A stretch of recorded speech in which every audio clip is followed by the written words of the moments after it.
भारत माता की। भारत माता की। आप सभी को मोदी की राम राम।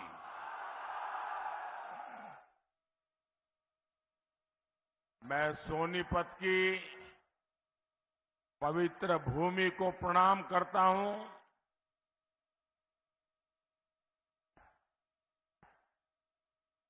हरियाणा की धरती युद्ध में भी गीता का ज्ञान सुनाती है। जब मुकाबला सत्य और असत्य के बीच में हो तो विजय सत्य की ही होती है।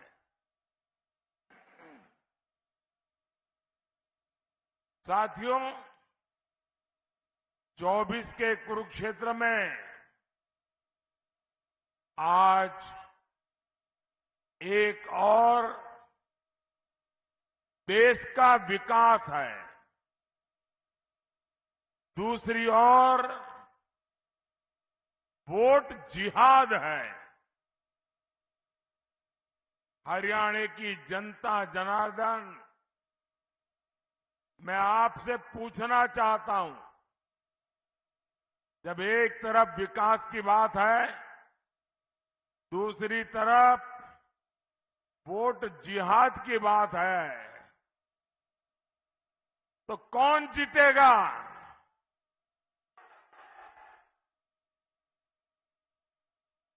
आपके जवाब ने तय कर दिया है।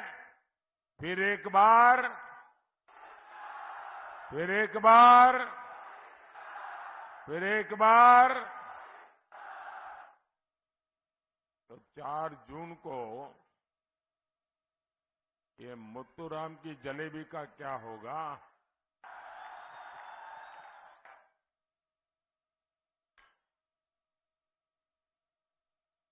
सारी की सारी खाली हो जाएगी।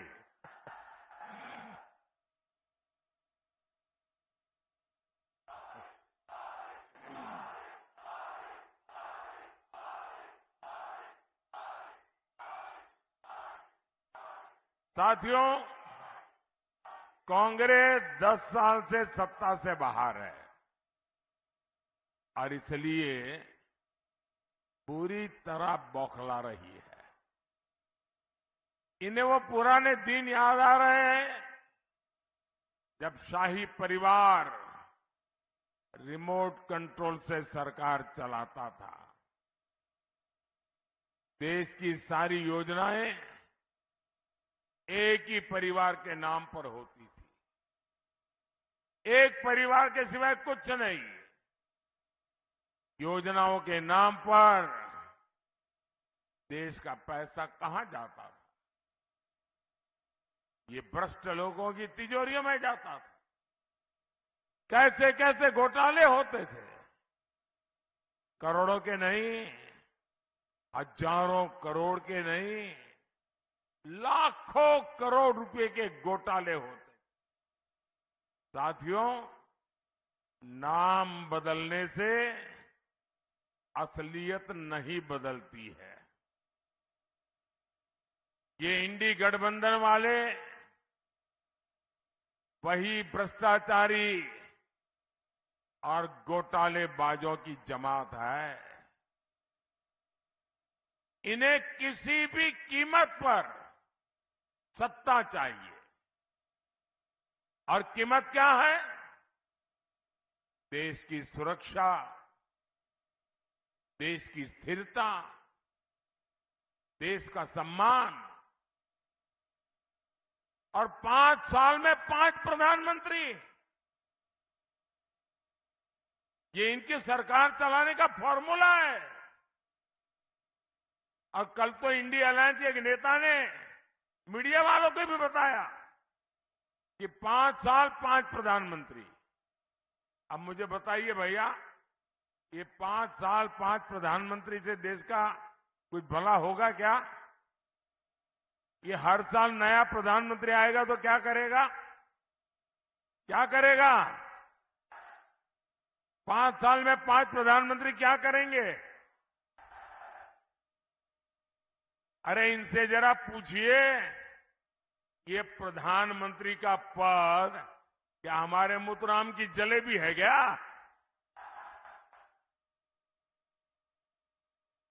ये देश चलाने की जिम्मेदारी है, ये मिठाई खाने का मौका नहीं है। क्या आप देश को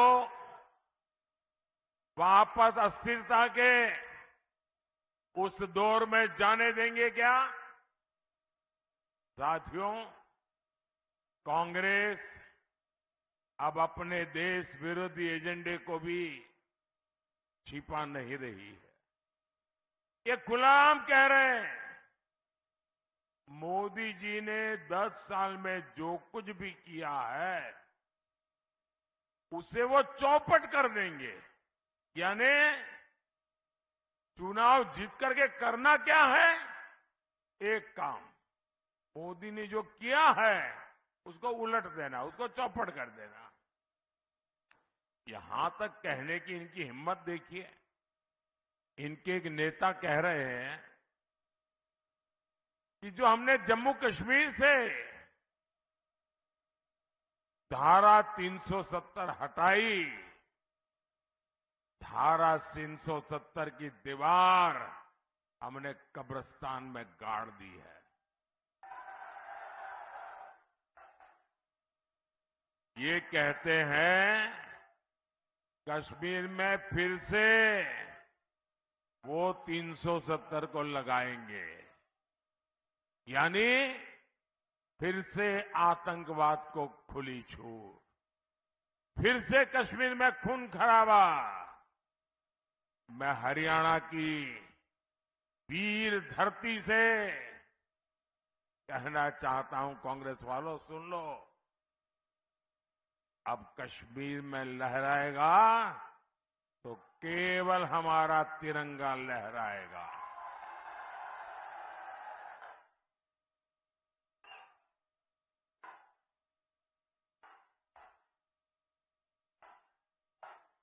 और कांग्रेस वाले लिख लो, ये मोदी है,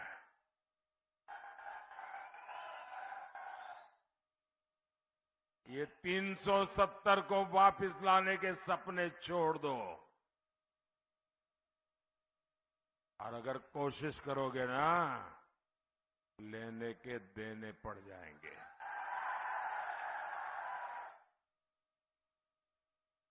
साथियों, आपको याद होगा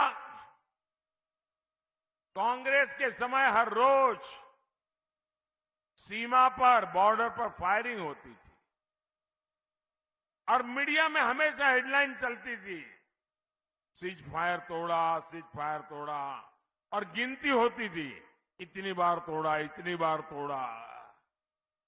दुश्मन तो वही है, लेकिन हालात बदल गए कि नहीं बदल गए? बदले कि नहीं बदले? ये किसने किया? ये किसने किया? ये हालत किसने बदले?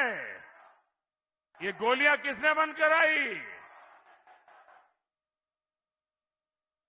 ये मोदी ने नहीं, आपके एक वोट ने किया है। आपके एक वोट ने, ये आपके वोट की ताकत है कि दुश्मन की बम बंदूक को भी ताले लग जाते हैं। ये आपके वोट की ताकत है। मोदी ने बस इतना किया, सीमा पर हमारे जो जवान खड़े हैं ना, हमारे हरियाणा के जो छोरे खड़े हैं ना, मोदी ने उनको खुली छूट दे दी। मोदी ने कह दिया, अब गोलियां गिनने की जरूरत नहीं है। और आप देखते हैं, नतीजा आपके सामने है। लेकिन भाइयों बहनों, मोदी के इन फैसलों से कांग्रेस और इंडी गठबंधन का कलेजा फट रहा है। उनसे पाकिस्तान की यह हालत देखी नहीं जा रही है और इसलिए अब कांग्रेस वाले पाकिस्तान के प्रवक्ता बन गए हैं। पाकिस्तान के प्रवक्ता और कांग्रेस के नेता कह रहे हैं, उनकी तरफ से भारत को धमकी देते। क्या कहते हैं? हमारे सामने देखकर आंखें खोल कर, चुप रहो, चुप रहो, जरा डरो, डरो, डरो। ये पाकिस्तान के पास परमाणु बम है। ये कांग्रेस वाले पाकिस्तान के प्रवक्ता बन करके मुझे आंखें दिखा रहे हैं। बताओ भाई,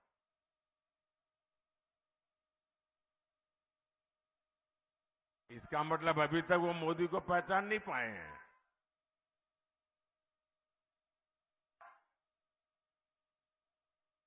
साथियों, आप मुझे बताइए, क्या भारत को पाकिस्तान से डरना चाहिए क्या?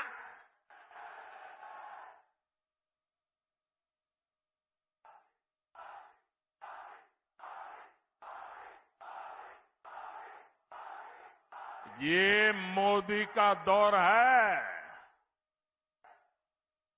हम घर में घुसकर मारते हैं।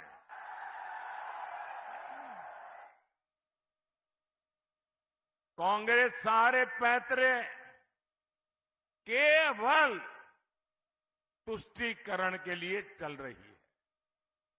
इन्होंने जो घोषणा पत्र बनाया है वो पूरा का पूरा मुस्लिम लीग वाला घोषणा पत्र है।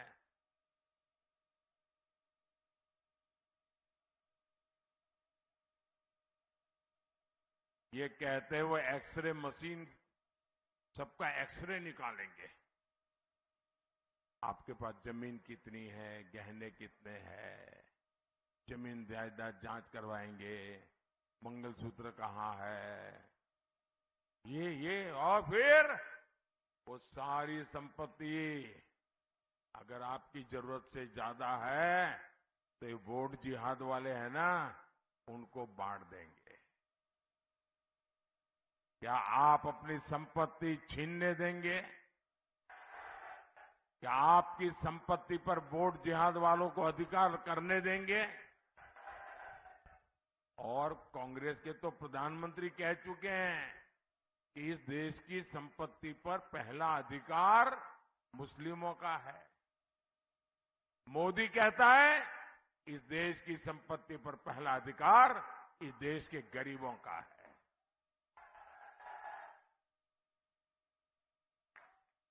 ये लोग आपकी आधी कमाई हड़पने की बात करते हैं।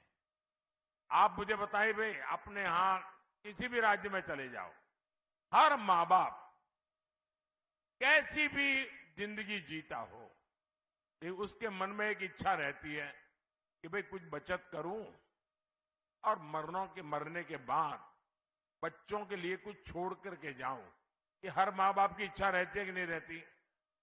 अपने संतानों को कुछ दे करके जाने का हर एक का मन में इच्छा रहती है ना।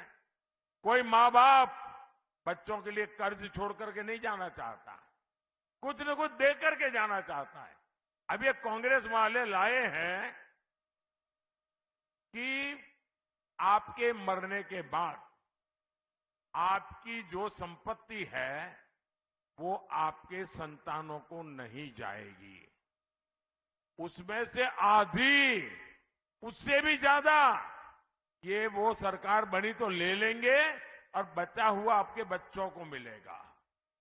क्या आपको ये विरासत कर मंजूर है क्या? क्या इसे स्वीकार कर सकते हैं क्या? भाइयों बहनों, बाबा साहब आंबेडकर ने दलितों पिछड़ों का आरक्षण उसको सुरक्षित किया। जब संविधान सभा में चर्चा चल रही थी तो सबने सर्वसम्मति से तय किया कि धर्म के आधार पर आरक्षण नहीं होगा। सहमति से हुआ। अब ये कांग्रेस वाले बाबा साहब आंबेडकर की पीठ में जुरा पोंक करके, संविधान के लीरे लीरे उड़ा करके ये एससी, एसटी, ओबीसी का जो आरक्षण है वो मुसलमानों को देना चाहते हैं। और ये काम उन्होंने कर्नाटका में शुरू कर दिया। कर्नाटका में क्या किया उन्होंने? उनकी सरकार बनने के बाद वहां जितने भी मुसलमान हैं, जितने भी मुसलमान, कितना धनी हो, अमीर हो, पैसे वाला हो, ऊंचा हो, कोई भी हो, सबको रातों रात उन्होंने ओबीसी घोषित कर दिया। एक कागज पे थप्पा मार के कह दिया सब ओबीसी है। तो परिणाम ये आया कि ओबीसी को जो आरक्षण मिला हुआ था उसमें से डाका डाल दिया, एक बहुत बड़ा हिस्सा लूट लिया, और जो ओरिजिनल ओबीसी है वो हाथ घिसते रह गए। अब यही मॉडल पूरे देश में लागू करना चाहते हैं। क्या आपको ये मंजूर है? क्या ये होने देंगे? क्या ऐसे लोगों को सरकार में आने देंगे? क्या ऐसे इंडी गठबंधन वालों को हरियाणा में एक भी सीट मिलनी चाहिए? क्या साथियों, इंडी गठबंधन वालों को आपकी भावनाओं की कोई परवाह नहीं है। अब आप देखिए, अयोध्या में 500 साल के इंतजार के बाद प्रभु राम का मंदिर बनाने की प्रतीक्षा पूरी हुई।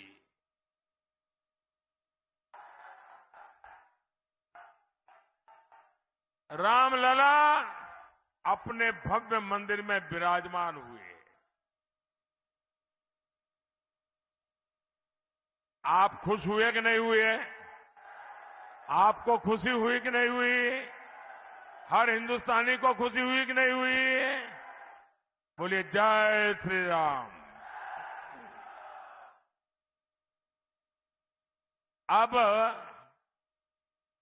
देश आजाद हुआ, उसके दूसरे दिन ही राम मंदिर बनना चाहिए था कि नहीं बनना चाहिए था? इन्होंने लटकाए रखा, अदालतों में ले गए, अदालतों में भी अड़ंगे डाले। कांग्रेस ने अपने वोट जिहाद वालों को खुश करने के लिए जितनी रुकावटें कर सकते हैं की। उसके बावजूद भी ये राम मंदिर के जो ट्रस्टी हैं वो उदारता पूर्वक उनको निमंत्रण देने गए, उनको न्योता दिया कि प्राण प्रतिष्ठा के कार्यक्रम में आइए। इनकी प्रभु राम के प्रति इतनी नफरत, उन्होंने निमंत्रण को ठुकरा दिया। जिन्होंने रामलला का निमंत्रण ठुकरा दिया, क्या उन्हें आप कोई स्वीकार कर सकते हैं? क्या दूसरी तरफ दूसरा उदाहरण, इकबाल अंसारी नाम के व्यक्ति जो जीवन भर राम मंदिर के खिलाफ अदालत में केस लड़ते थे, उनके पिताजी भी लड़ते थे और बाबरी मस्जिद के लिए लड़ते थे, लेकिन जब अदालत का निर्णय आ गया तो उन्होंने कहा अब मेरी लड़ाई पूरी हो गई। और राम मंदिर वाले जब उनको निमंत्रण देने गए तो इकबाल अंसारी जीवन भर हिंदुओं के खिलाफ अदालत में लड़े थे, लेकिन जब राम मंदिर का निमंत्रण मिला तो खुद आकर के वहां बैठे और पूरे कार्यक्रम में हिस्सा लिया। अब एक तरफ है इकबाल अंसारी, दूसरी तरफ है कांग्रेस जो रामलला का निमंत्रण ठुकरा देती है। भाइयों, क्या ऐसी कांग्रेस को कोई स्वीकार करेगा? क्या हरियाणा स्वीकार करेगा? क्या साथियों, इंडी गठबंधन के नेता खुलेआम ऐसी बातें करते हैं। वो कहते हैं राम मंदिर तो बेकार है, और कांग्रेस के एक नेता जो अभी वहां से निकल करके बाहर निकले, उन्होंने कहा कि वहां तो जब अदालत का निर्णय आया तो चर्चा थी कि ये अदालत के निर्णय को कैसे उलट किया जाए और रामलला को वापस टेंट में कैसे भेजा जाए, उसकी योजना चल रही थी। मैं आपसे पूछना चाहता हूं कि आप कांग्रेस और इंडी वालों की जहरीली राजनीति को कामयाब होने देंगे क्या? इन्हें जवाब मिलेगा कि नहीं मिलेगा? साथियों, सरकार जब ईमानदार होती है तो उसका सबसे बड़ा लाभ हमारे नौजवानों को होता है। हमारे हरियाणा के युवाओं के पास पहले भी भरपूर क्षमता थी, लेकिन आज वही युवा खेलों में अपना झंडा गाड़ रहा है। मोदी ने 2014 में सरकार में आने के बाद खेलों का बजट 3 गुना बढ़ा दिया है, और मोदी कहता है खूब खेलो, खूब मेडल ले आओ। देश में एक से बढ़कर एक ट्रेनिंग सेंटर बनाने हो, अपने खिलाड़ियों को विदेश में ट्रेनिंग दिलवानी हो, मोदी सरकार खिलाड़ियों को सुविधा देने के लिए एक पैसे का मुंह नहीं देखती है। आज हजारों खिलाड़ियों को टॉप जैसी योजना का लाभ मिल रहा है। इसके तहत हर खिलाड़ी को भारत सरकार हर महीने 50,000 रुपए से ज्यादा दे रही है। ऐसे ही प्रयासों का नतीजा है ओलंपिक्स में भारत ने अब तक सबसे ज्यादा मेडल जीते हैं। एशियन खेलों में तिरंगे की धाक बढ़ी है। यूनिवर्सिटी गेम में हमने रिकॉर्ड बनाया है। साथियों, भारत अभी से 2036 ओलंपिक भारत में लाने के लिए योजना करके काम कर रहा है। आप देखिएगा कुछ ही साल में भारत में पहला ओलंपिक भी हम होता हुआ देखेंगे दोस्तों, और उसमें तिरंगे की धूम होगी। उसमें हम हरियाणा और सोनीपत के युवाओं को देश के लिए सोना लाते देखेंगे। साथियों, आप लोग मुझे जानते हैं, मैंने सालों तक हरियाणा की रोटी खाई है। यहां की माताओं बहनों का मुझ पर कर्ज है। ये कर्ज मोदी अपनी मेहनत से लौटाएगा,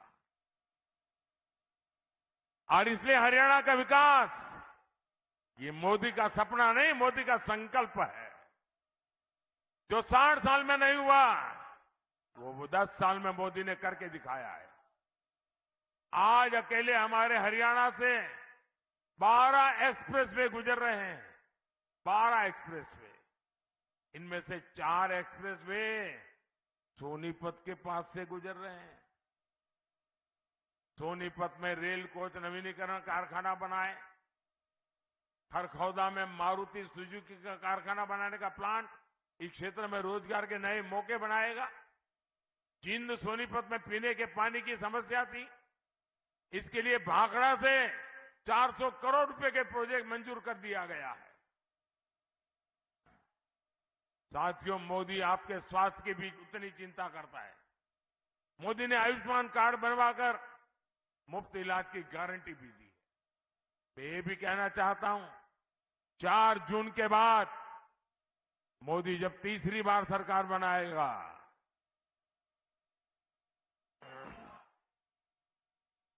तो आपके परिवार में 70 साल से ऊपर के जो भी लोग हैं, 70 साल के ऊपर के आपके माता पिता, दादा दादी, नाना नानी, चाचा चाची जो भी है, अब इनके बीमारी में इलाज का जिम्मा आपका नहीं, ये आपका बेटा मोदी करेगा।